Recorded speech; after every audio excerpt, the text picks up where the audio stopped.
দর্শক আমন্ত্রণ জানাচ্ছি আজ সকালের বাংলাদেশ অনুষ্ঠানে। আপনাদের সঙ্গে আছি আমি সুকন্যা আমির। শুভ সকাল। শুরুতেই ঘুরে আসব ইতিহাসের পাতা থেকে, দেখে নেব আজকের দিনে উল্লেখযোগ্য ঘটে যাওয়া কিছু ঘটনা।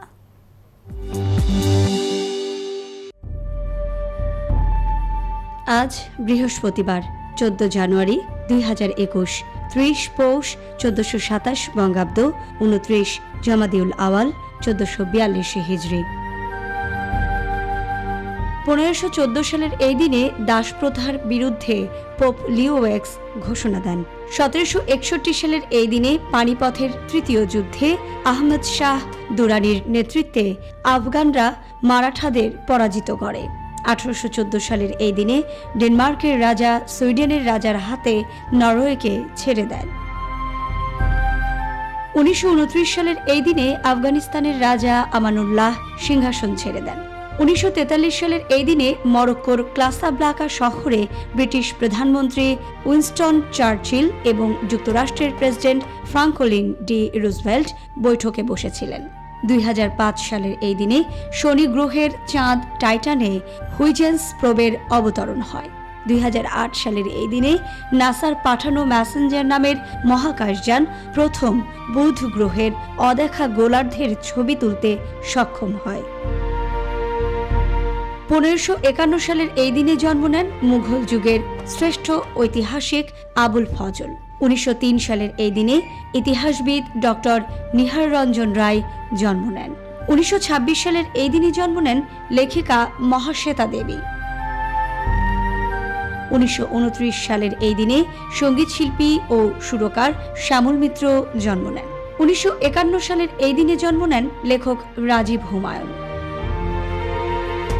1742 সালের এই দিনে মৃত্যুবরণ করেন ইংরেজ জ্যোতির্বিদ ও গণিতজ্ঞ এডমন্ড হ্যালি। 1753 সালের এই দিনে আইরিশ দার্শনিক জর্জ বার্কলি মৃত্যুবরণ করেন। 1898 সালের এই দিনে মৃত্যুবরণ করেন লেখক গণিতজ্ঞ লুই ক্যারল। 1954 সালের এই দিনে ব্রিটিশ বিরোধী স্বাধীনতা সংগ্রামী বিপিন বিহারী গাঙ্গুলি মৃত্যুবরণ করেন। 2008 সালের এই দিনে মৃত্যুবরণ করেন প্রখ্যাত বাংলাদেশি নাট্যকার ও গবেষক সেলিম আল দীন। দর্শক দেখে নিলেন ইতিহাসের উল্লেখযোগ্য ঘটে যাওয়া কিছু ঘটনা। এবারে আপনাদের জন্য আমাদের নিয়মিত আয়োজন ইয়োগা পাঠ।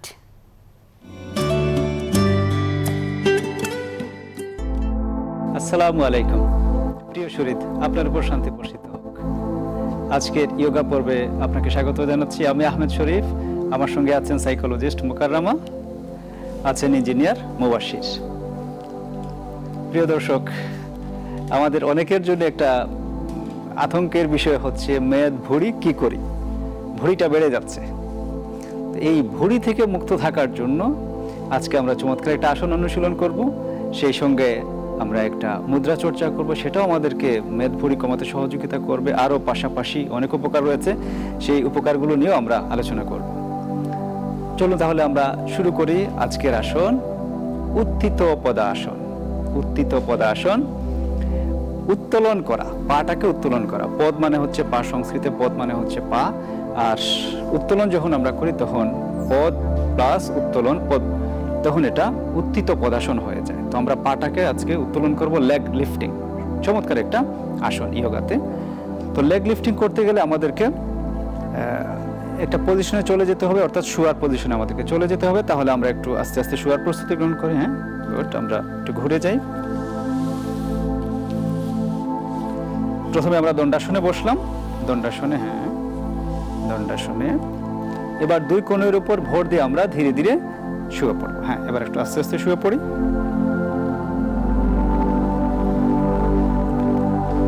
আমরা চিত হয়ে শুয়ে পড়লাম।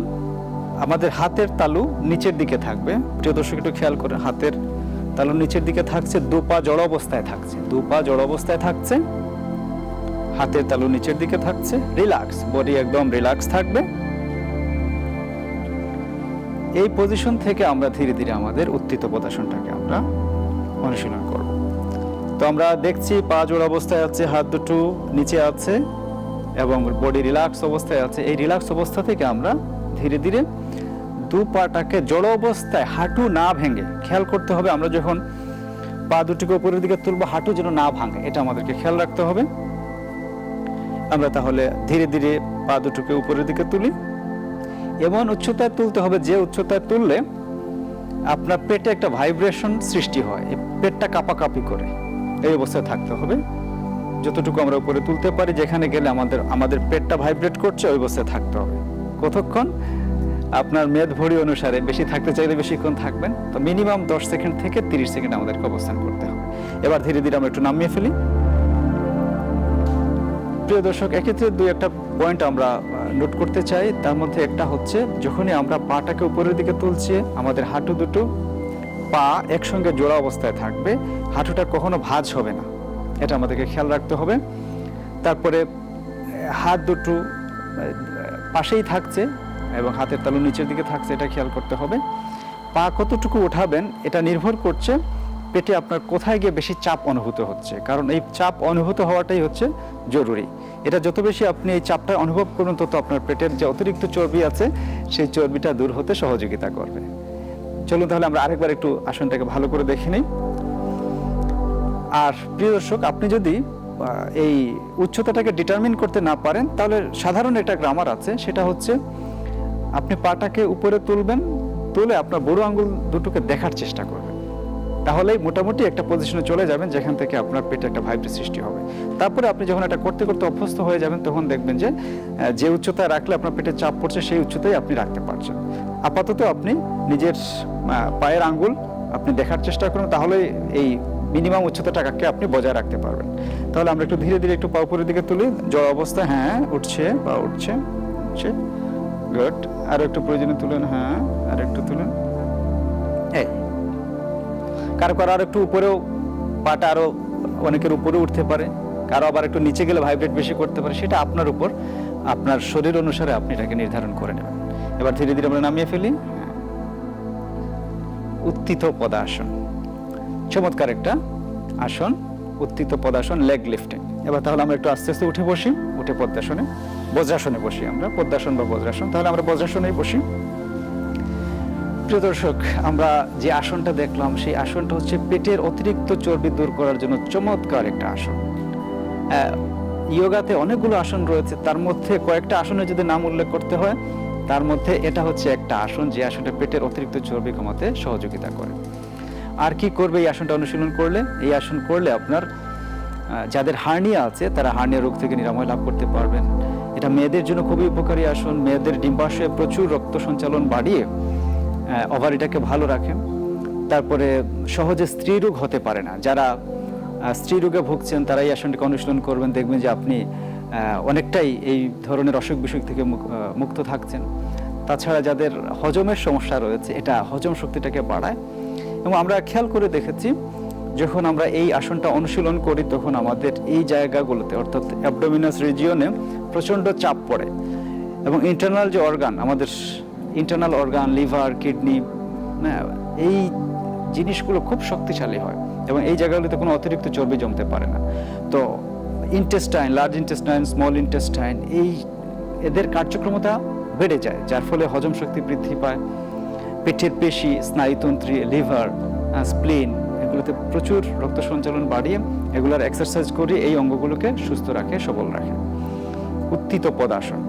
তো এই আসনটাকে আমরা যত অনুশীলন করব তত আমাদের এই রিজিয়নটা শক্তিশালী হবে। এবং ইয়োগাতে, আধুনিক ইয়োগাতে সবচেয়ে গুরুত্বপূর্ণ বিষয় হচ্ছে মনোছবি। অর্থাৎ আপনি একটা আসন যখন করছেন, ধরেন আমরা আজকে যে আসনটা করলাম সেটা হচ্ছে উত্থিত পদাসন, লেগ লিফটিং। ওই লেগ লিফটিং যখন আমরা করছি, পাটাকে যখন আমরা উপরে তুলছি, ওই অবস্থায় আপনাকে চোখটাকে বন্ধ করে আপনি কনসেন্ট্রেট করবেন যে আপনার যে রিজিয়নগুলোতে চাপ লাগছে, কোথাও অতিরিক্ত চর্বি থাকলে সেই চর্বিগুলো দূর হয়ে যাচ্ছে, আপনি মনোসংযোগ করবেন, মেডিটেশন করবেন আপনার নিজের অঙ্গ সম্পর্কে। যে আসন করলে যে অঙ্গের উপকার হয় সেই অঙ্গে কেন্দ্রীভূত করবেন আপনার মনটাকে। এবং এটার উপকার হচ্ছে আপনি খেয়াল করে ব্লাড ফ্লো বাড়ছে, ব্লাড অফ হচ্ছে, আবার যাচ্ছে, এই যে আপনি ভিজুয়ালাইজ করলেন। আধুনিক মনোবিজ্ঞানের ভাষায় এই জিনিসটাকেই বলা হয় মনোছবি, মেন্টাল একটা পিকচার, ভিশন দেখবেন। এটাই ইয়োগাতে একটা চমৎকার মাত্রা আপনাকে নিয়ে আসবে।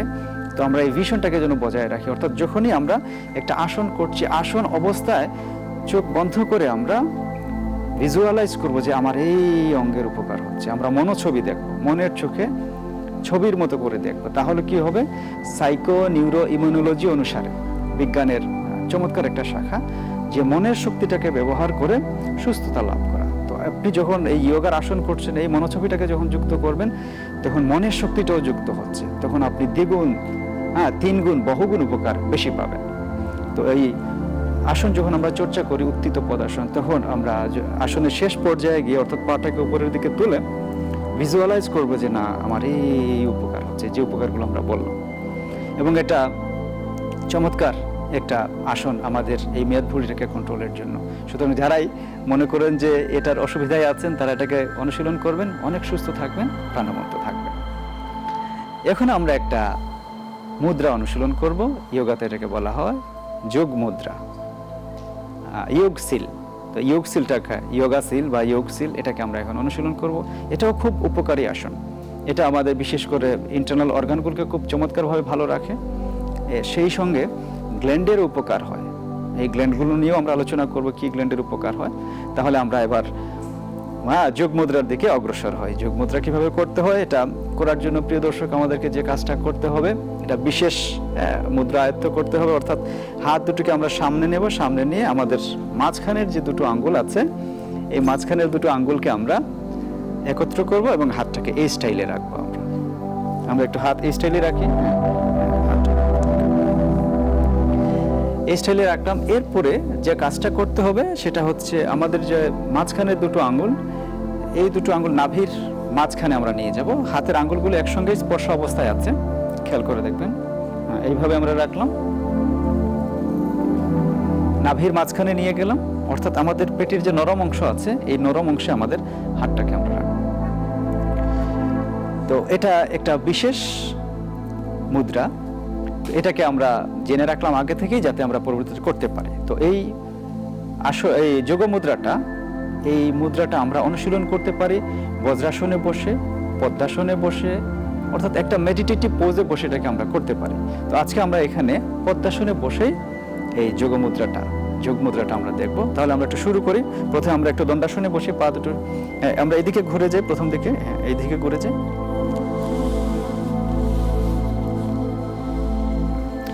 প্রথমে ডান পা নিয়ে আসি, বাম পা নিয়ে আসি।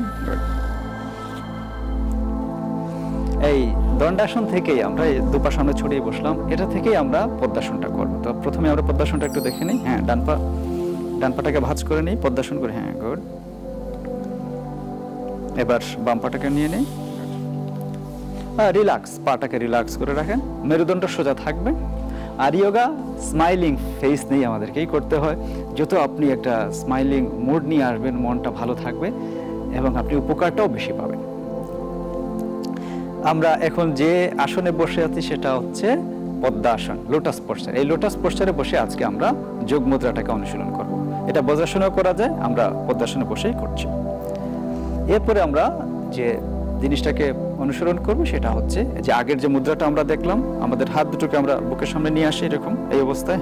এই অবস্থায় এবার এটা নাভিতে নিয়ে যাই। গুড, এই তো চমৎকার।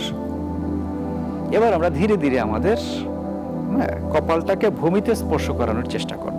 এবার ধীরে ধীরে আমরা ভূমিতে স্পর্শ করাই। আর কনুই দুটোকে আমরা দেহের সঙ্গে লাগিয়ে নেব। কনুই দুটো, প্রিয় দর্শক, কনুই দুটো একসঙ্গে থাকবে যতটুকু পারি আমরা। এই বডির সঙ্গে লেগে আছে, কনুইটা বডির সঙ্গে লেগে আছে। অনেকে লাগতে চাইবে না, কিন্তু না লাগলেও দুশ্চিন্তার কোনো কারণ নাই, চেষ্টা করতে থাকেন, আস্তে আস্তে লাগাবেন। অনেক সময় একটু রিল্যাক্স থাকে কারো, তো রিল্যাক্স থাকলেও দুশ্চিন্তার কারণে আস্তে আস্তে আস্তে আপনি এটাকে অভ্যস্ত করবেন। এই অবস্থায় আমরা 10 সেকেন্ড থেকে 30 সেকেন্ড অবস্থান করব। তারপরে আমরা ধীরে ধীরে আগের পজিশনে চলে আসবো। এবার আমরা একটু ধীরে ধীরে আগের পজিশনে চলে আসি। গুড, আস্তে আস্তে আস্তে আস্তে।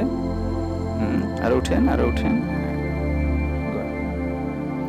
এই হচ্ছে আমাদের যোগ মুদ্রা। যোগ মুদ্রা এটা খুবই একটা উপকারী একটা মুদ্রা, এটা আমরা অনুশীলন করব। আমরা প্রিয় দর্শক এবার একটু ফ্রন্ট থেকে একটা দেখে নেই আসনটাকে কিরকম লাগে। আমরা পদ্মাসন অবস্থায় একটু সামনের দিকে চলে যাই। একটু ঘুরে। গুড।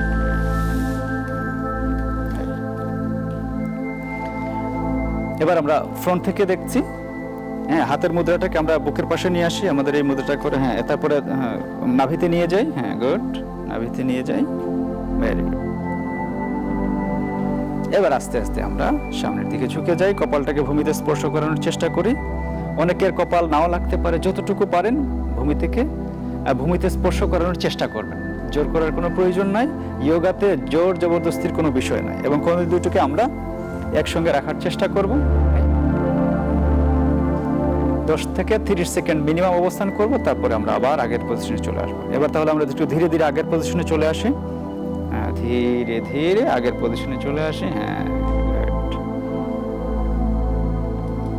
এই হচ্ছে আমাদের যোগা মুদ্রা। এবার আমরা তাহলে এই মুদ্রার যে উপকার, সেই উপকারগুলো একটু চিন্তা করি, ভিজুয়ালাইজ করি। প্রিয় দর্শক, আপনাদেরকে এই আসন করা অবস্থায় মনোছবি দেখতে হবে। মনের চোখে কল্পনায় আপনি দেখবেন যে আপনার এই অঙ্গের এই উপকার হচ্ছে। কিন্তু প্রাথমিক অবস্থায় অনেকেই আসনে বসে এই বিষয়টাকে হয়তো করতে পারবেন না।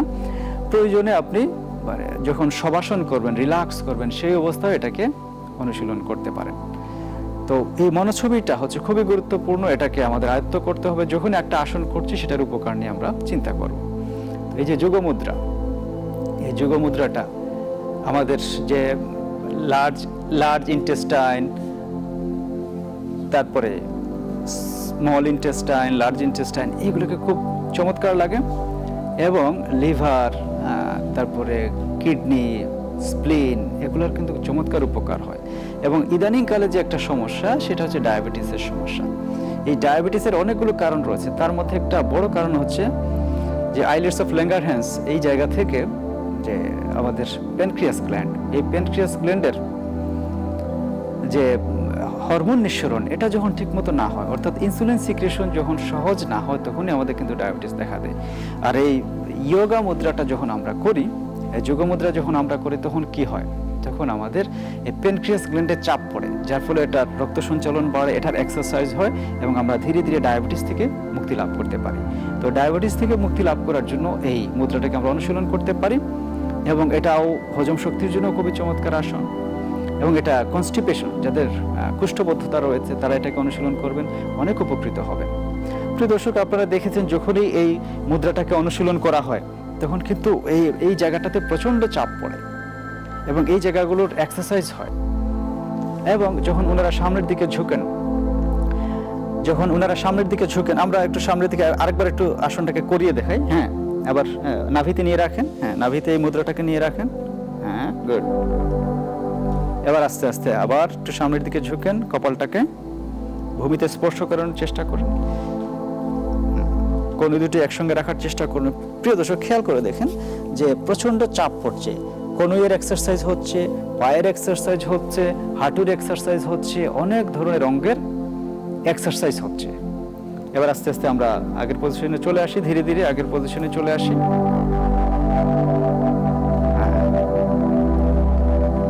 আমরা এটাকে আরেকবার দেখলাম যে চমৎকার ইন্টারনাল অর্গানগুলোর উপর একটা চাপ পড়ে এবং এটা আমাদের জন্য উপকার নিয়ে আসে। আরও অনেক উপকার রয়েছে, বিশেষ করে এই বস্তিপ্রদেশের আমাদের lower part of the body, এই অংশের যে গ্ল্যান্ড, এই অংশের যে স্নায়ুমণ্ডলী, এগুলোকে সুস্থ রাখে, সবল রাখে। অনেকের কোলাইটিস আছে, কোলাইটিসের জন্য উপকারী আসন। গ্যাস্ট্রিক আছে, গ্যাস্ট্রাইটিস রোগের জন্য এটা খুবই উপকারী আসন। এটা আমাদের যে পেট এবং কোমরে অতিরিক্ত অপ্রয়োজনীয় যে মেদ জমে আছে, সেই মেদ দূরীকরণে চমৎকার সহযোগিতা করে। তারপরে খেয়াল করে দেখেছেন আমাদের যে নিতম্ব, তারপরে হাঁটুর ইলাস্টিসিটিটা, স্থিতিস্থাপকতা বাড়াতে খুব সহযোগিতা করে। অনেকের আবার এই মলনালী, এটা অসুবিধায় আছেন অনেকেই, তো এই মলনালীটাকেও ভালো রাখার জন্য, এই মলদারটাকে সুস্থ রাখার জন্য এই জিনিসটা অনেক উপকার করে আমাদের। তো আমরা আজকে দুটো প্রক্রিয়া অনুসরণ করলাম। একটা হচ্ছে আমাদের উত্থিত পদাসন। আমরা উত্থিত পদাসনটা আরেকবার দেখার চেষ্টা করব, যাতে আপনারা ভালো করে আয়ত্ত করতে পারেন। উত্থিত পদাসনের বিষয়টা হচ্ছে, প্রক্রিয়াটা আমরা আরেকবার একটু ব্যাখ্যা করে নিই, যে আপনি পাটাকে উপরে তুলবেন, উত্তোলন করবেন, উত্থিত করবেন। কতটুকু করবেন? যে অবস্থায় গেলে আপনার পেটে চাপ সৃষ্টি হয়, ভাইব্রেট সৃষ্টি হয়, এই অবস্থায় থাকবেন। এবং এই অবস্থায় কমপক্ষে 10 সেকেন্ড থেকে 30 সেকেন্ড থাকবেন। আর যারা মনে করেন যে না পেটে বেশি চর্বি জমে আছে তারা চাইলে আর একটু বেশি সময় নিয়ে করতে পারেন। এটা হচ্ছে মিনিমাম রেঞ্জ, এর চেয়ে বেশি সময় ধরে আপনি এটাকে চর্চা করতে পারেন। তো বেশি সময় ধরে চর্চা করলে দেখবেন যে আপনার উপকারটাও বেশি হচ্ছে। তাহলে আমরা এই উত্থিত পদাসন এটাকে আরেকবার একটু দেখে নিই। তো উত্থিত পদাসন করার জন্য আমরা এবার এদিকে একটু ফিরে যাই আমরা। হ্যাঁ, আমার দিকে একটু ফিরেন, পদ্মাসন অবস্থায় ফিরেন। গুড। এবার দু পাটাকে আমরা ছড়িয়ে দিই,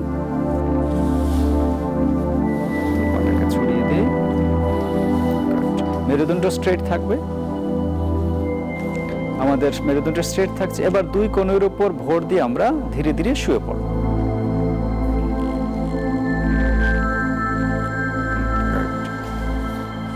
আস্তে আস্তে রিল্যাক্স আমরা শুয়ে পড়লাম। এবার হাঁটু ভাঁজ করা যাবে না, জড় অবস্থায় থাকবে। তারপর হাত নিচে থাকছে, হাতের তালু নিচের দিকে থাকছে। এই অবস্থায় ধীরে ধীরে আমরা পাটাকে উত্তোলন করব। আমরা ধীরে ধীরে পাটাকে একটু উত্তোলন করি। এই অবস্থায় 10 সেকেন্ড থেকে 30 সেকেন্ড থাকবো, তারপরে আস্তে আস্তে আমরা আগের পজিশনে চলে যাব। এবার আস্তে আস্তে পাটাকে নামিয়ে ফেলি। হ্যাঁ, নামিয়ে ফেলি। এবার আস্তে আস্তে উঠে আমরা পদ্মাসনে বসি। প্রিয় দর্শক, আমরা আবারও এই উত্থিত পদাসনটাকে দেখলাম এবং এটা আমরা কমপক্ষে 3 থেকে 5 বার অনুশীলন করব। প্রত্যেকবার আমরা সময় নেব 10 সেকেন্ড থেকে 30 সেকেন্ড। এবার আমাদের জন্য থাকছে আজকের নেচারোপ্যাথি টিপসটা খুব সহজ। আজকে আমরা মেদ ভরি নিয়ে আলোচনা করেছি। তো মেদ ভরিটাকে ভালো রাখার জন্য কি করতে হবে, প্রাকৃতিক প্রক্রিয়া যাতে আপনি ওজনটাকে নিয়ন্ত্রণ করতে পারেন, এজন্য আপনি লেবু পানি অর্থাৎ লেবুর রস, মধু এবং পানি, এই তিনটাকে একত্র করে এটাকে খাবেন। তাহলে আপনার মেটাবলিজম চমৎকার কাজ করবে এবং ওজন নিয়ন্ত্রণে অনেক উপকার আপনি পাবেন। আপনি যা খাবেন খাবারগুলো দ্রুত হজম হবে, ওজন নিয়ন্ত্রণে আপনি চমৎকার সহযোগিতা পাবেন। কিভাবে করবেন? আপনি সকালে সকালে ঘুম থেকে উঠে খালি পেটে খাবেন। কি করবেন? আপনি কিছু পানি আপনি গরম করবেন, গরম করে গ্লাসের অথবা মগের অর্ধেকে আপনি গরম পানি ঢালেন। এর মধ্যে আবার কিছু নরমাল পানি, অর্থাৎ যতটুকু গ্লাসে আপনি পানি নিলেন, অর্ধেক পানি যেটা নিলেন সেই পরিমাণ নরমাল পানি আপনি যুক্ত করেন। তাহলে কি হয়ে গেল? এই পানিটাই কুসুম গরম পানি হয়ে গেল। এই কুসুম গরম পানিতে আপনি কি করবেন? 1 চামচ মধু দেবেন। আর লেবু যদি বড় হয় তাহলে এটাকে অর্ধেক করবেন, অর্ধেক করে এটার যতটুকু রস চিপে বের করা যায় সেটা এই রসটুকু আপনি গ্লাসের মধ্যে দিয়ে দেবেন। আর যদি ছোট হয় পুরোটাই রসটা দিয়ে দেবেন। দিয়ে এটাকে ভালো করে নাড়েন। এই আপনার চমৎকার ওজন নিয়ন্ত্রণকারী একটা জাদুকরী বস্তু তৈরি হয়ে গেল। এটাকে আপনি কি করেন? খালি পেটে খেয়ে ফেলেন। আপনার ওজনটা দেখবেন যে আস্তে আস্তে পেটের ভুঁড়ি গায়েব হচ্ছে, এটা আস্তে আস্তে কমে যাচ্ছে। তো এটাকে অনুসরণ করবেন, অনেক ভালো থাকবেন, সুস্থ থাকবেন। তো আজকে আমরা এই আসন এবং মুদ্রা এবং নেচারোপ্যাথি টিপস এটার মাধ্যমে আমাদের ওজনটাকে আমরা নিয়ন্ত্রণে রাখবো, শরীরটাকে সুস্থ রাখবো এবং সেই সঙ্গে চমৎকারভাবে আমাদের জীবনটাকে আমরা যাপন করব, হাসি খুশি থাকবো। যোগা মানেই আনন্দ, হাসি খুশি। সেই হাসি খুশিতে আপনারা ভরপুর থাকেন। পরবর্তী পর্বে আরো সুন্দর সুন্দর বিষয় নিয়ে আমরা আপনাদের সামনে উপস্থাপিত হবে। সেই পর্যন্ত সবাই ভালো থাকুন, সুস্থ থাকুন। আল্লাহ হাফেজ।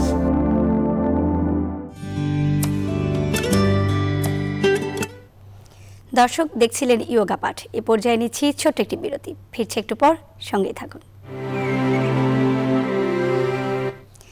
দর্শক আবারও আমন্ত্রণ নিউজ 24-এর নিয়মিত আয়োজন আজ সকালের বাংলাদেশে। দর্শক এই পর্যায়ে আপনাদের জন্য রয়েছে আমাদের নিয়মিত আয়োজন সংবাদপত্র পর্যালোচনা।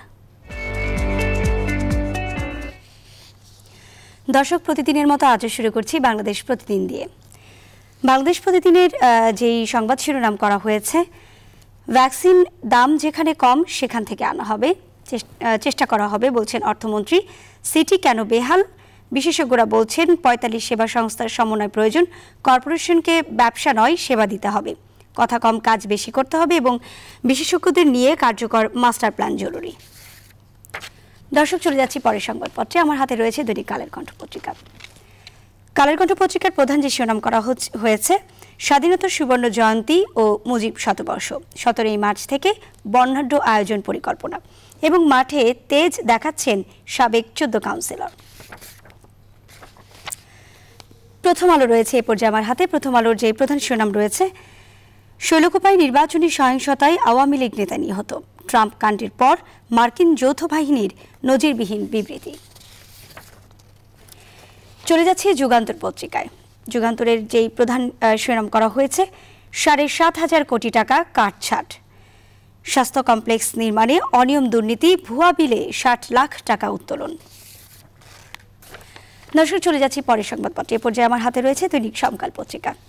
সমকাল পত্রিকার প্রধান যে শিরোনাম করা হয়েছে, আলোচনায় বেশি দামের টিকা, ভারত থেকে আমদানি ব্যয় বেশি হলে অন্য দেশ থেকে আনার চেষ্টা করব বলছেন অর্থমন্ত্রী, এবং মানসম্পন্ন বিকল্প ও কম মূল্যে টিকা পেলে অবশ্যই নেওয়া হবে বলছেন স্বাস্থ্যমন্ত্রী। চলে যাচ্ছি দ্য ডেইলি সান পত্রিকায়। শিরোনাম যেটি করা হয়েছে, private cos can sell vaccines only to authorized hospitals. The daily star রয়েছে এ পর্যায়ে আমার হাতে। দ্য ডেইলি স্টারের প্রধান যে শিরোনাম করা হয়েছে, ট্রাম্প ইম্প্যাচড এগেইন। দর্শক, এ পর্যায়ে চলে যাচ্ছি কিছু অনলাইন পত্রিকার শিরোনামগুলো দেখতে। বাংলা নিউজ 24 দিয়ে শুরু করছি, যেখানে প্রধান শিরোনাম করা হয়েছে, আবারও অভিশঙ্কিত ট্রাম্প এবং আত্মসমর্পণ করেছেন 9 জঙ্গি, করা হবে পুনর্বাসন। দর্শক, এ পর্যায়ে রয়েছে bdnews24.com আমার হাতে, এবং সেখানের প্রধান শিরোনাম যেটি করা হয়েছে, ফের অভিশংসিত ট্রাম্প, এবং আরেকটি যে শিরোনাম আমরা দেখতে পাচ্ছি, রোহিঙ্গা সংকট নিয়ে চীনের মধ্যস্থতায় বৈঠক 19 জানুয়ারি। এ পর্যায়ে রয়েছে বাংলা ট্রিবিউন আমার হাতে, এবং বাংলা ট্রিবিউনের যে প্রধান শিরোনাম করা হয়েছে, ওয়াশিংটনের তাণ্ডবে উস্কানির দায়ে অভিশংসিত ট্রাম্প, এবং ঘুড়িতে রঙিন হবে পুরান ঢাকার আকাশ, পৌষ সংক্রান্তিকে বিদায় জানানো হবে এই উৎসবের মধ্য দিয়ে। দর্শক, এ পর্যায়ে রয়েছে আনন্দবাজার আমার হাতে, এবং আনন্দবাজারের প্রধান যে শিরোনাম, বঙ্গে ভোট এপ্রিলে, ন্যূনতম ভুল হলেই শাস্তি, বার্তা জৈনের। এবং দর্শক, শেষ করছি দ্য নিউ ইয়র্ক টাইমস পত্রিকার শিরোনাম দিয়ে, Trump impeached again, charge is incitement of insurrection or 10 Republicans break with president. দর্শক, এই ছিল আজকের পত্রিকার প্রধান শিরোনাম, এবং আজকে সংবাদপত্র পর্যালোচনায় আমাদের সঙ্গে যুক্ত হচ্ছেন তৌহিদুল হক, শিক্ষক ও গবেষক, ঢাকা বিশ্ববিদ্যালয়। তৌহিদুল হক, আপনাকে স্বাগত জানাচ্ছি আজ সকালের বাংলাদেশের সংবাদপত্র পর্যালোচনায় বিভাগে। আপনি নিশ্চয়ই আজকে শিরোনামগুলো দেখে নিয়েছেন, এবং প্রধান যেই আলোচনার বিষয় আমরা আপনার সাথে আলোচনা করতে চাই, ভ্যাকসিন সংক্রান্ত তথ্যাদি দিয়ে। প্রধানমন্ত্রী বলছেন বিনামূল্যে ভ্যাকসিন জনসাধারণের মধ্যে বিতরণ করা হবে। এদিকে স্বাস্থ্যমন্ত্রী বলছেন যে বিকল্প এবং মানসম্পন্ন যেখান থেকে টিকা পাবেন তারা নিয়ে আসবেন। অর্থমন্ত্রী বলছেন যে ভারত থেকে যেখানে কম দামে টিকা পাওয়া যাবে সেখান থেকে আমদানি করবেন। আসলে টিকা সংক্রান্ত যেই জটিলতার মধ্য দিয়ে আমরা যাচ্ছি সেই বিষয়ে আপনার সাথে একটু আলোচনা করে দিতে চাই। আপনাকে অসংখ্য ধন্যবাদ, এবং সেই সাথে আপনাকে এবং যারা আমাদের কথা শুনছে এবং দেখছে সবাইকে শুভ সকাল। এখন আসলে ভ্যাকসিন অথবা টিকা যেভাবে বলি, এটা নিয়ে তো আসলে আলোচনা আছে, সকল দেশে সকল মানুষের মধ্যে কম বেশি আলোচনা আছে যে কিভাবে তারা এই করোনা ভাইরাস থেকে মুক্ত থাকার জন্য টিকা পাবে, এবং তার প্রক্রিয়াটি কেমন হবে। রাষ্ট্র কি আসলে একজন নাগরিককে এটিকে বিনামূল্যে প্রদান করবে, না নাগরিককে সেখানে অর্থ প্রদান করতে হবে, এই আলোচনাগুলো কিন্তু আছে।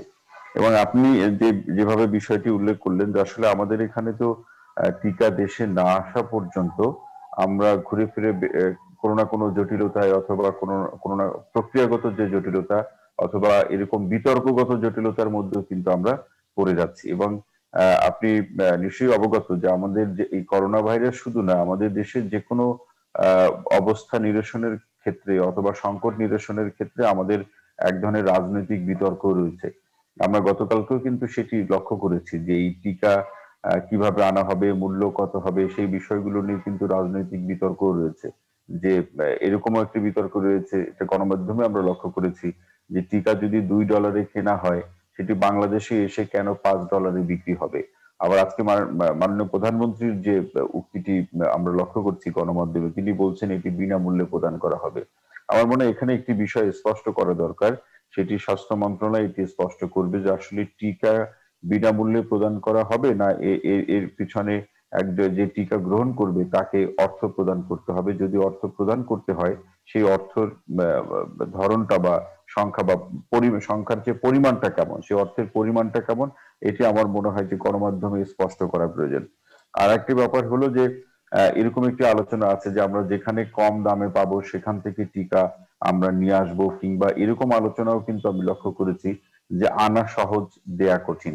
এই যে বিষয়টি দুইটা, এই যে উক্তিকে যদি আমরা ধরে আলোচনাকে সামনের দিকে এগিয়ে নেই, তাহলে কিন্তু আমরা যেটা তাহলে যে বিষয়টি বলতে পারি বা বলতে চাই সেটি হচ্ছে যে আমাদের যখন থেকে বিকল্প ব্যবস্থা বা সোর্সের অনুসন্ধান করার প্রয়োজন ছিল, আমরা কিন্তু তখন একক একটি সোর্সের উপরে আমরা নির্ভর করেছি।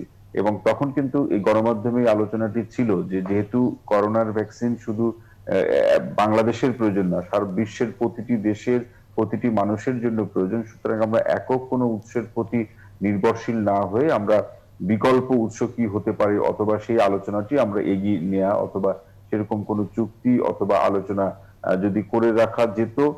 এখনো যে একেবারে সুযোগ নেই সেই কথাটা আমি বলছি না, কিন্তু এটি আগে করলে আমার নির্ভরতার জায়গাটি তখন বেড়ে যায়। কারণ হলো আপনি কোনো একটা প্রতিষ্ঠানের সাথে এখন চুক্তি করবেন, আগে যারা চুক্তি করেছে তারা টিকা আগে পাবে, আপনি চুক্তি পরে করলে স্বাভাবিক ব্যাপার আপনি টিকা পরে পাবেন।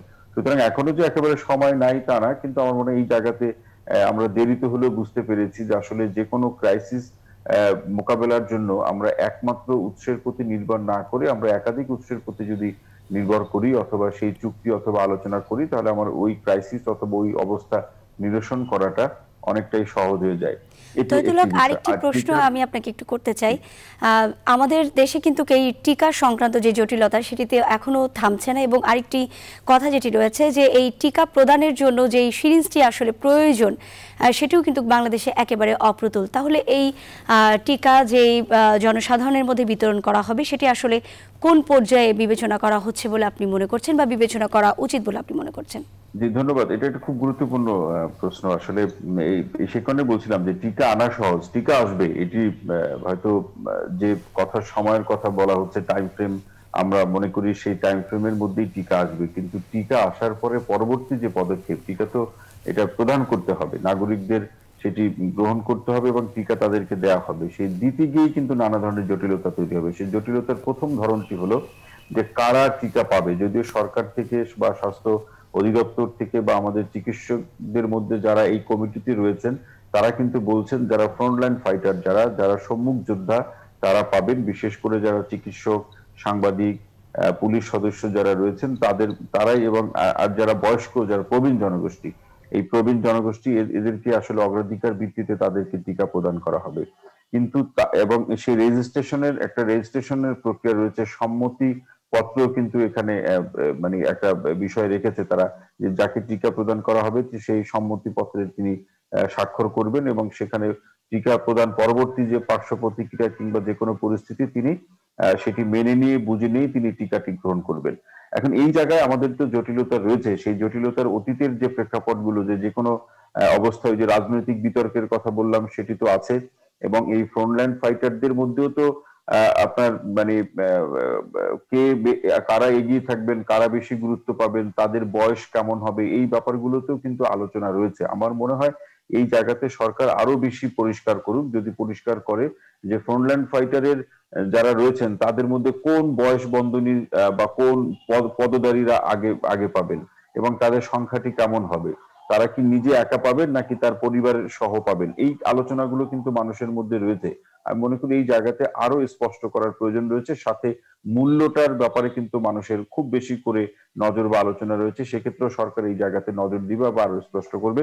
আরেকটি বললেন যে আসলে যে টিকাটি প্রদান করার ক্ষেত্রে আমাদের 0.3 ml এর যে সিরিঞ্জের যে প্রয়োজন রয়েছে, যে আমাদের টিকা প্রদান করতে যে আরো আনুষঙ্গিক যে মেডিকেল সামগ্রীগুলো প্রয়োজন, সেই জায়গাগুলোর ক্ষেত্রেও কিন্তু নজর দিতে হবে। কারণ হলো তৈদুল হক, আরেকটু যোগ করতে চাই, সেটি হচ্ছে আপনি যেহেতু বলছেন যে সম্মতি পত্রে কিন্তু স্বাক্ষর করতে হবে যিনি টিকা নিচ্ছেন, সুতরাং আমরা বলতে পারি যে অনেকে আছেন এবং যারা হতদরিদ্র পরিবার রয়েছেন তারাও কিন্তু এই দোটানার মধ্যে আসলে টিকা নিতে যাবেন কিনা সেটাও কিন্তু আমরা এখন পর্যন্ত শিওর হতে পারিনি। সুতরাং জনসচেতনতার কিন্তু বিকল্প নেই। এই যে আমরা যে মাস্ক পরিধানের কথা বলছি, হ্যান্ড স্যানিটাইজার টিকাদের কথা বলছি, সেগুলোর কিন্তু কোনো বিকল্প নেই। এই সচেতনতা আসলে কতটুকু বাড়ানোর দরকার টিকা আসার পরেও, আপনি কি মনে করেন? ধন্যবাদ আপনাকে। আসলে দোটানার যে অনুভূতি বা অনুভব, এটা শুধু বাংলাদেশে না, এটা সারা বিশ্বে রয়েছে। ইউরোপের অনেক দেশে টিকা না নেওয়ার মতো একটা গ্রুপ তৈরি হয়েছে এবং তারা টিকা না নিতে চায় না, অন্যভাবে তারা স্বাস্থ্যবিধি মেনে ভালো থাকতে চায়। এখন আমাদের প্রথম মানে ধাপে যে টিকাগুলো, যে পরিমাণ টিকা আসবে, সেই টিকা দিয়ে তো আসলে পুরো জনসংখ্যার কয়েক লাখকে আমরা দিতে পারবো। তাহলে বাকিদের করণীয় কি, বা যারা টিকা নিবে তাদের ক্ষেত্রে করণীয় কি? যেটি চিকিৎসকরা বলছে যে আপনি টিকা নেওয়ার পরেও কিন্তু আপনাকে স্বাস্থ্যবিধি মানতে হবে। আর সেই স্বাস্থ্যবিধির ধরনগুলো কিরকম, এই কথাটা আমরা বারবার বলার চেষ্টা করি যে আসলে আমাদের মাস্ক পরিধান করতে হবে এবং শারীরিক দূরত্বের যে বিধানটি রয়েছে সেটি আমাদেরকে মানতে হবে। কারণ আমাদের মতো দেশে এটিও কিন্তু আমাদেরকে আলোচনায় বা আমাদের বিবেচনায় রাখতে হবে যে আমরা প্রথম ধাপে, বা আমার মনে হয় যে অনেকটা দীর্ঘ সময় লেগে যাবে পুরো দেশের মানুষকে টিকা প্রদান করতে। সুতরাং এই সময়তে আমরা যত বেশি স্বাস্থ্যবিধি মেনে চলার চেষ্টা করব, মাস্ক পরিধান করা, শারীরিক দূরত্ব বজায় রাখা, এই জায়গাগুলোতে আমরা যত বেশি সতর্ক থাকব। এবং আমাদের চিকিৎসকরা কিন্তু বারবার বলছেন যারা টিকা পেল না তাদের জন্য স্বাস্থ্যবিধি মেনে চলাটাই তাদের জন্য সবচেয়ে বড় টিকা, এবং এর কোনো বিকল্প নেই। কারণ হলো যে টিকা গ্রহণ করছে তাকেও স্বাস্থ্যবিধি মানতে হবে। সুতরাং এখানে মানে আপনার স্বাস্থ্যবিধি না মেনে ভালো থাকার কোনো সুযোগ আছে বলে আমার কাছে মনে হয় না। তবে দোটানার যে পরিস্থিতি, সেই পরিস্থিতি এখন আমরা অন্যান্য দেশগুলোতে লক্ষ্য করছি। সেই দোটানার পরিস্থিতি দুটি বিষয়কে কেন্দ্র করে। অনেকে মনে করেন যে পার্শ্ব প্রতিক্রিয়ায় একটা ভয় পাচ্ছেন, কিন্তু আমাদের দেশের চিকিৎসকরা কিংবা কিন্তু বলছে যে আসলে ভয়ের কোনো কারণ নাই। কিন্তু এটিও আমাকে বুঝতে হবে, যেমন করোনায় অনেকে আক্রান্ত হয়েছে, কেউ সুস্থ হয়ে গিয়েছে, মানে বাড়িতে বসে সুস্থ হয়ে গিয়েছে, কাউকে মেডিকেল ট্রিটমেন্ট দরকার হয়েছে, কাউকে আমাদের হারাতে হয়েছে। আসলে আপনার সাথে আমরা একমত যে জনসচেতনতার বিকল্প কিন্তু আমাদের আসলেই নেই, জনসচেতনতার বিকল্প আসলেই নেই। এবং যারা দেখছেন দর্শক, তাদেরকেও বলবো যে এই মাস্ক পরিধান করা এবং হ্যান্ড স্যানিটাইজেশন যেটা আমরা সরকার থেকে বলে আসছে, সেটা কিন্তু আমাদের মানতে হবে। অসংখ্য ধন্যবাদ তৌহিদুল হক আমাদের সঙ্গে আজকে যুক্ত হওয়ার জন্য। দর্শক, আমাদের সঙ্গে সংবাদপত্র পর্যালোচনায় যুক্ত হয়েছিলেন শিক্ষক গবেষক ঢাকা বিশ্ববিদ্যালয়ের তৌহিদুল হক। এ পর্যায়ে চলে যাচ্ছি আমাদের পরের আয়োজনে। আপনাদের জন্য রয়েছে আজকের রাশিফল। অসংখ্য ধন্যবাদ। সেই সঙ্গে নিউজ 24 এর পক্ষ থেকে সকল দর্শকদের জন্য আন্তরিক শুভেচ্ছা ও অভিনন্দন। সর্বপ্রথম মেষ রাশি জাত ব্যক্তি যারা আছেন তাদের জন্য আজকের দিনটিতে বিশেষ করে বেকারদের কর্মপ্রাপ্তি, হারানো কর্ম পুনরুদ্ধার, কর্মের সাসপেনশন উইথড্র, সেই সঙ্গে নিত্য নতুন বাণিজ্যিক পরিকল্পনা বাস্তবায়িত হবে। এমনকি অংশীদারদের সাথে দীর্ঘদিনের মতানৈক্য দূরীভূত হয়ে ব্যবসায় প্রচুর লাভবান হবেন। সেই সঙ্গে শিক্ষার্থীদের মনোবল 10 গুণ চাঙ্গা হয়ে উঠবে। এমনকি সন্তানদের কেরিয়ার, অধ্যয়ন, স্বাস্থ্য বিষয়ক দুশ্চিন্তার অবসান ঘটবে। এবার বৃষ রাশির জাত ব্যক্তি যারা আছেন তাদের জন্য আজকের দিনটিতে দুর্যোগের মেঘ সরে গিয়ে সুদিনের সূর্য উদিত হবে। এমনকি হাত বাড়ালেই নিত্য নতুন সুযোগ এসে হাজির হবে। সেই সঙ্গে গৃহবাড়িতে নতুন আসবাবপত্র, বস্ত্রালঙ্কার ও ইলেকট্রনিক সামগ্রীর পসরা সাজবে। তাছাড়া সপরিবারে কাছে পিঠে ভ্রমণ করতে পারেন। এবার মিথুন রাশির জাত ব্যক্তি যারা আছেন তাদের জন্য আজকের দিনটিতে বিশেষ করে টাকা পয়সা হাতে আসার আগেই খরচের খাত তৈরি হয়ে যাবে। এমনকি দূর থেকে আসা কোনো অপ্রিয় সংবাদে মন বিষণ্ণ হয়ে পড়তে পারে। সেই সঙ্গে লটারি, জুয়া, রেস, শেয়ার হাউজিং এড়িয়ে চলতে হবে। এমনকি আশ্রিত প্রতিপালিত ব্যক্তির প্রতি তীক্ষ্ণ নজর রাখতে হবে। এবার কর্কট রাশির জাত ব্যক্তি যারা আছেন তাদের জন্য আজকের দিনটিতে বিবাহযোগ্যদের বিবাহের পূর্ব প্রস্তুতি নিতে হবে। সেই সঙ্গে সন্তানদের কেরিয়ার, অধ্যয়ন, স্বাস্থ্য বিষয়ক দুশ্চিন্তার অবসান ঘটবে। দাম্পত্য সুখ শান্তি প্রতিষ্ঠার গ্রাফ চাঙ্গা হয়ে উঠবে। এমনকি লৌকিকতায় যেমন ব্যয় হবে তেমনি উপহার, উপঢৌকনাদিও সমান তালে প্রাপ্ত হবেন। এবার সিংহ রাশির জাত ব্যক্তি যারা আছেন তাদের জন্য আজকের দিনটিতে দীর্ঘদিনের ভোগ্য ব্যাধিপীড়া থেকে পরিত্রাণের পথ প্রশস্ত হবে। এমনকি শ্রমিক, কর্মচারী, ড্রাইভার, গৃহশিক্ষক, গৃহকর্মীদের মনে মালিক প্রীতি দেখা দেবে, যার ফলে ব্যবসা বাণিজ্যে গতিশীলতা বজায় থাকবে। তাছাড়া কলকারখানার উৎপাদন বৃদ্ধি পাবে। সেই সঙ্গে শত্রুরা পরাস্ত হতে বাধ্য হবে। এবার কন্যা রাশির জাত ব্যক্তি যারা আছেন তাদের জন্য আজকের দিনটিতে বিশেষ করে শিক্ষার্থীদের মনোবল চাঙ্গা হয়ে উঠবে। সেই সঙ্গে যোগ্য কর্ম ও উচ্চ শিক্ষার্থে বিদেশ গমনের স্বপ্ন পূরণ হবে। সেই সঙ্গে কর্ম ও ব্যবসা বাণিজ্যে বড় কোনো অর্ডার হাতে আসায় বস আপনার প্রতি প্রসন্ন হয়ে সকল মনোবাঞ্ছা পূর্ণ করে দেবে। এক কথায় শ্রম, মেধা, প্রযুক্তি, কৌশল ও অধ্যবসায়ের পরিপূর্ণ ফল প্রাপ্ত হবেন। এবার তুলা রাশির জাতক ব্যক্তি যারা আছেন তাদের জন্য আজকের দিনটিতে দীর্ঘদিনের দাম্পত্য ও পারিবারিক কলহ বিবাদ কোনো বয়স্ক লোকের সহযোগিতায় মীমাংসা হওয়ায় গোটা পরিবারে খুশির জোয়ার বইবে। সেই সঙ্গে অংশীদারদের সাথে দীর্ঘদিনের মতানৈক্য দূরীভূত হবে, এমনকি মালিক ভাড়াটিয়ার মতানৈক্যের অবসান ঘটবে। সেই সঙ্গে ভাঙ্গা প্রেম বন্ধুত্ব জোড়া লাগতে পারে, এমনকি নতুন প্রেম নতুন বন্ধুত্ব সুদূর প্রসারী হতে পারে। এবার বৃশ্চিক রাশির জাতক ব্যক্তি যারা আছেন তাদের জন্য আজকের দিনটিতে বিবাহযোগ্যদের বিবাহের পূর্ব প্রস্তুতি নিতে হবে, এমনকি কর্মের সুনাম যশ কাঙ্ক্ষিত স্বপ্ন পূরণ করবে। সেই সঙ্গে গৃহবাড়ি অতিথি সমাগমে মুখর হয়ে থাকবে। শত্রু ও বিরোধী পক্ষরা লেজ গুটিয়ে নিতে বাধ্য হবে। এবার ধনু রাশির জাতক ব্যক্তি যারা আছেন তাদের জন্য আজকের দিনটিতে ধন উপার্জনের নিত্য নতুন সুযোগ এসে হাজির হবে, যার ফলে ব্যাংক ব্যালেন্স বৃদ্ধি পাবে, এমনকি শূন্য পকেট পূর্ণ হবে। সেই সঙ্গে ঋণ মুক্তির পথ প্রশস্ত হয়ে লাইফ স্টাইলে আমূল পরিবর্তন সাধিত হবে। তাছাড়া নেতৃত্ব, প্রভুত্ব, কর্তৃত্ব, শ্রেষ্ঠত্বে মজবুত আসন গেড়ে বসতে সক্ষম হবেন। এবার মকর রাশির জাতক ব্যক্তি যারা আছেন তাদের জন্য আজকের দিনটিতে সততা, নিষ্ঠা, একাগ্রতা, পাণ্ডিত্য, দেবদ্বীজে ভক্তি শ্রদ্ধা, মা বাবার একক আশীর্বাদ বর্ষিত হবে, যার ফলে দিনটি স্মরণীয়, বরণীয়, রেকর্ড সৃষ্টিকারী দিবস হিসেবে গণ্য হবে। এমনকি গৃহবাড়িতে নতুন আসবাবপত্র, বস্ত্রালঙ্কার ও ইলেকট্রনিক সামগ্রীর পসরা সাজতে পারে। এবার কুম্ভ রাশির জাতক ব্যক্তি যারা আছেন তাদের জন্য আজকের দিনটিতে টাকা পয়সা হাতে আসার আগেই খরচের খাত তৈরি হয়ে যাবে, এমনকি দিনের শেষে ধার কর্য করতে হতে পারে। সেই সঙ্গে দূর থেকে আসা কোনো অপ্রিয় সংবাদে মন বিষণ্ণ হয়ে পড়তে পারে। তাছাড়া সংকটকালে বন্ধু বান্ধব, আত্মীয় পরিজনেরা দূরে থেকে মজা দেখবে, কোনো রূপ সহযোগিতার হাত বাড়াবে না। এবার সর্বশেষ রাশি মীন রাশি জাতক ব্যক্তি যারা আছেন তাদের জন্য আজকের দিনটিতে বিশেষ করে পাওনা টাকা আদায়, আটকে থাকা বিল পাস, এমনকি ব্যবসা বাণিজ্যে মজুত মালের দাম ফুলে ফেঁপে উঠবে।